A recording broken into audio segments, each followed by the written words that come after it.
आप चुपचाप अपनी गाड़ी रखिए और हमारे पैसे वापस कीजिए। अरे सरदार जी, आपको नहीं पसंद थी तो रहने देते, क्यों लेके गए? देखो सरदार जी, पैसे तो मैं वापस कर दूंगा, लेकिन अपने 10% काटूंगा। ठीक है भाई साहब, जितने बनते हैं आप उतने दे दीजिए। ये आपके 40 और ये मेरा कमीशन। ठीक है भाई साहब, धन्यवाद। चलो। करा दियो ना 10,000 रुपए का नुकसान। मैंने कहाँ करवाया यार?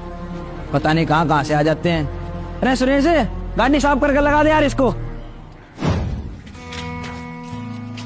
नमस्ते दीदी। नमस्ते नमस्ते। शांति, तू आज आई क्यों नहीं?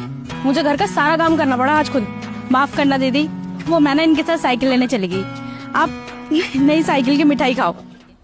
साइकिल? ये तो पुरानी साइकिल लग रही है, नई कहाँ से है? हमारे घर पे कोई भी चीज आती है ना, हम उससे खुशियाँ मनाते, चाहे वो नई हो चाहे वो पुरानी हो, लेकिन हमारे लिए तो नए के बराबर है ना दी। शांति, तू मेरे को एक